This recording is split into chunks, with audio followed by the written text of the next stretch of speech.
ചാല മാർക്കറ്റിനെ കേരള തലസ്ഥാനത്തിൻ്റെ നാഡീകേന്ദ്രമെന്ന് വിളിക്കാൻ കേട്ടോ. നഗരത്തിലെ മറ്റൊരു മാർക്കറ്റിനും ചാലയുടെ വൈവിധ്യത്തോട് മത്സരിക്കാനാവില്ല കേട്ടോ. ഹായ് കൂട്ടുകാരെ, പുതിയൊരു വീഡിയോയിലേക്ക് സ്വാഗതം. അപ്പം ഞാൻ ഇപ്പം നിൽക്കുന്നതെന്ന് പറയുമ്പോൾ കിഴക്കേക്കോട്ടയാണ്. കിഴക്കേക്കോട്ട ഏറ്റവും പ്രാധാന്യമുള്ള ഒരു മാർക്കറ്റുണ്ട്, ചാല മാർക്കറ്റ്. അപ്പോൾ ആ മാർക്കറ്റിനെ കുറിച്ച് പറയാനാണ് ഇന്നത്തെ ഞാൻ വീഡിയോയിൽ വന്നിരിക്കുന്നത് കേട്ടോ. അപ്പോൾ ഇന്നത്തെ വീഡിയോ ചാല മാർക്കറ്റിനെ കുറിച്ചാണ്. 18-ാം നൂറ്റാണ്ടിൻ്റെ അവസാനത്തിൽ തിരുവിതാംകൂർ ദിവാനായിരുന്ന രാജകേശവദാസാണ് ചാല ഔദ്യോഗികമായി സ്ഥാപിച്ചത്. തിരുവിതാംകൂർ രാജ്യത്തിലേക്കുള്ള സാധനങ്ങളുടെ വിതരണത്തിനുള്ള കേന്ദ്ര ബിന്ദുവായി ചാല ബസാർ മാറ്റുക എന്നതായിരുന്നു ആശയം. സമീപത്തുള്ള കിഡ്ലി, കരമന നദികൾ മാർക്കറ്റിലേക്ക് സാധനങ്ങൾ കൊണ്ടുപോകാൻ ഉപയോഗിച്ചിരുന്നു. എന്നിരുന്നാലും ശ്രീ പത്മനാഭസ്വാമി ക്ഷേത്രത്തിൻ്റെ മതിലകം രേഖകൾ കുറഞ്ഞത് 1.5 നൂറ്റാണ്ട് മുമ്പ് ക്ഷേത്രത്തിന് സമീപം നിലനിന്നിരുന്ന ഒരു വലിയ മാർക്കറ്റ് സ്ഥലത്തെക്കുറിച്ച് പറയുന്നു. 13-ാം നൂറ്റാണ്ടിലേക്ക് പോകുമ്പോൾ തലസ്ഥാന നഗരത്തെ വിശദമായി വിവരിക്കുന്ന അനന്തപുര വർണ്ണനം എന്ന രചന മത്സ്യ മാർക്കറ്റ്, തുണി മാർക്കറ്റ്, ഭക്ഷണ വിപണി മുതലായവയുള്ള തിരക്കേറിയ ഒരു മാർക്കറ്റിനെ വ്യക്തമായി വിവരിക്കുന്നു. വ്യാപാരികൾ മാർക്കറ്റിൽ വ്യാപാരം നടത്താൻ കപ്പലുകളിൽ വന്നിരുന്നു. ഈസ്റ്റ് ഫോർട്ട് സെൻട്രൽ ബസ് സ്റ്റാൻഡിന് എതിർവശത്താണ് ചാല മാർക്കറ്റ് സ്ഥിതി ചെയ്യുന്നത്. അവിടെയാണ് എല്ലാ സിറ്റി ബസ്സുകളും യാത്ര അവസാനിപ്പിക്കുന്നത്. ഗാന്ധി പാർക്കിനും KSRTC ബസ് ഗാരേജിനും ഇടയിലുള്ള ജംഗ്ഷനിലാണ് പ്രധാന കവാടം സ്ഥിതി ചെയ്യുന്നത് കേട്ടോ. ഈ പ്രവേശന കവാടം നിങ്ങളെ പ്രധാന ഷോപ്പിംഗ് ഏരിയയായ ചാല മാർക്കറ്റ് റോഡിലേക്ക് കൊണ്ടുപോകും. കന്യാകുമാരി ഹൈവേയിൽ നേരത്തെ NH47 എന്നറിയപ്പെട്ടിരുന്നതാണ്. ഇപ്പോഴേ NH66 എന്ന പുനർനാമീകരണം ചെയ്തിട്ടുണ്ട് കേട്ടോ. ഏകദേശം 1.5 കിലോമീറ്റർ അകലെയാണ് ഈ റോഡ് അവസാനിക്കുന്നത്. കിള്ളിപ്പാലത്തെയും കിഴക്കൻ കോട്ടയെയും ബന്ധിപ്പിക്കുന്ന കിഴക്ക് നിന്ന് പടിഞ്ഞാറോട്ട് പോകുന്ന ഇടുങ്ങിയ 2 കിലോമീറ്റർ റോഡിലൂടെയാണ് മാർക്കറ്റ് വ്യാപിച്ചു കിടക്കുന്നത് കേട്ടോ. ഇടവഴികളിൽ നിരവധി കടകളുമുണ്ട്. ഷോപ്പിംഗ് സ്ട്രീറ്റിൽ ചാല ജുമാ മസ്ജിദ് എന്നറിയപ്പെടുന്ന നമ്മുടെ കരിപ്പട്ടിക്കട ജുമാ മസ്ജിദും ഉൾപ്പെടുന്നു. 20-ാം നൂറ്റാണ്ടിൻ്റെ ആദ്യപാദത്തിൽ നിർമ്മിച്ച ഈ ജുമാ മസ്ജിദ് ജില്ലയിലെ ഏറ്റവും പഴക്കം ചെന്ന പള്ളികളിൽ ഒന്നായി കണക്കാക്കപ്പെടുന്നു കേട്ടോ.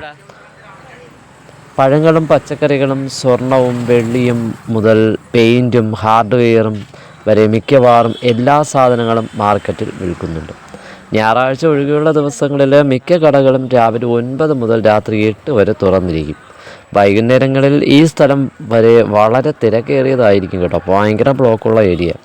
നിരവധി നല്ല ഭക്ഷണശാലകളും ഈ പ്രദേശത്തുണ്ട്. 2 കിലോമീറ്റർ ദൈർഘ്യമുള്ള ഈ പ്രദേശം കേരളത്തിലെ ഏറ്റവും തിരക്കേറിയ ഷോപ്പിംഗ് തെരുവുകളിൽ ഒന്നാണ്. 1970-ൽ ആരംഭിച്ച മുബാരക് ഹോട്ടൽ ചാലയിലെ ഏറ്റവും പഴക്കം ചെന്ന റെസ്റ്റോറൻറ്റുകളിൽ ഒന്നാണ് കേട്ടോ. മറ്റൊരു ശ്രദ്ധേയമായ കട സ്വാമി ആൻഡ് ബ്രദേഴ്സ് ഓഫ് ചാല ആയിരുന്നു. ഒരു കാലത്ത് എല്ലാത്തരം നൂലുകൾക്കും എംബ്രോയിഡറി സാമഗ്രികൾക്കും വസ്ത്ര സാമഗ്രികൾക്കും പേര് കേട്ട സ്ഥലമായിരുന്നു ഈ കട കേട്ടോ. ഇവിടെ പീക്ക് ഷോപ്പിംഗ് സീസണുകളുണ്ട് കേട്ടോ. വിഷു, ഓണം, ക്രിസ്മസ് എന്നീ ഉത്സവകാലത്താണ് ഷോപ്പിംഗ് പീക്ക് സീസൺ.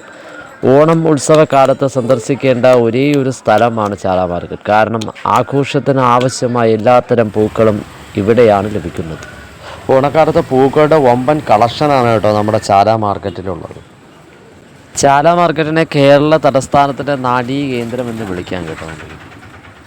നഗരത്തിലെ മറ്റൊരു മാർക്കറ്റിനും ചാലയുടെ വൈവിധ്യത്തോട് മത്സരിക്കാനാവില്ല കേട്ടോ.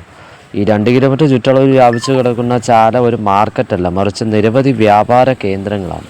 ഒരു റോഡിൽ മൊത്ത വ്യാപാരം പച്ചക്കറി മാർക്കറ്റും മറ്റ് ഫർണിച്ചർ കടകളുമാണ്.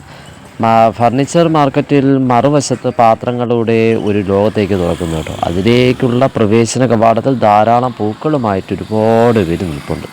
അതുകൂടാതെ തന്നെ നമ്മുടെ പച്ചക്കറി, പഴങ്ങൾ, പഴവർഗ്ഗങ്ങൾ, നമ്മുടെ പലചരക്ക് സാധനങ്ങൾ ഇങ്ങനെ ഉള്ളത്. പിന്നെ അതുകൂടാതെ തന്നെ ഫർണിച്ചർ, ധാന്യങ്ങൾക്ക് മൊത്ത വ്യാപാര കേന്ദ്രങ്ങളും ഇവിടെ നിലവിലുണ്ട് കേട്ടോ.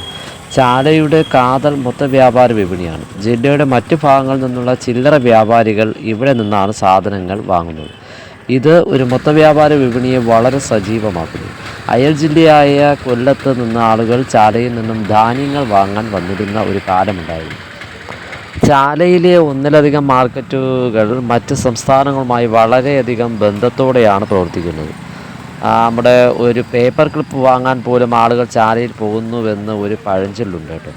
ഞങ്ങൾ തമിഴ്നാട്, കർണാടക, മഹാരാഷ്ട്ര, ആന്ധ്രാപ്രദേശ് എന്നിവിടങ്ങളിൽ നിന്നും പച്ചക്കറി വാങ്ങുന്നു. പഞ്ചാബിൽ നിന്നും ഷിംലയിൽ നിന്നും പഴങ്ങൾ ഇറക്കുമതി ചെയ്യുന്നു. അതേസമയം ഫർണിച്ചറുകൾ പ്രാദേശികമായി നിർമ്മിക്കുന്നതും വിദേശത്തു നിന്നും ഇറക്കുമതി ചെയ്യുന്നതുമാണ്. ചാലയിലെ മിക്ക ബിസിനസ്സുകളും തലമുറകളായി കൈമാറ്റം ചെയ്യപ്പെടുന്നു. മുത്തശ്ശന്മാരിൽ നിന്നോ മുതുമുത്തശ്ശന്മാരിൽ നിന്നോ തുടങ്ങി അടുത്ത തലമുറയിലേക്ക് കൈമാറ്റം ചെയ്യപ്പെടുന്നതാണ് കേട്ടോ ഇതൊക്കെ. ഏകദേശം 1579 പത്മനാഭസ്വാമി ക്ഷേത്രത്തിൽ ഒരു മോഷണം നടന്നിട്ടുണ്ടായിരുന്നു കേട്ടോ. ക്ഷേത്രത്തിൽ നിന്നും മോഷ്ടിക്കപ്പെട്ട പാത്രങ്ങൾ ചാല മാർക്കറ്റിൽ വിറ്റഴിച്ചതായി മതിലകം രേഖ പറയുന്നുണ്ട്.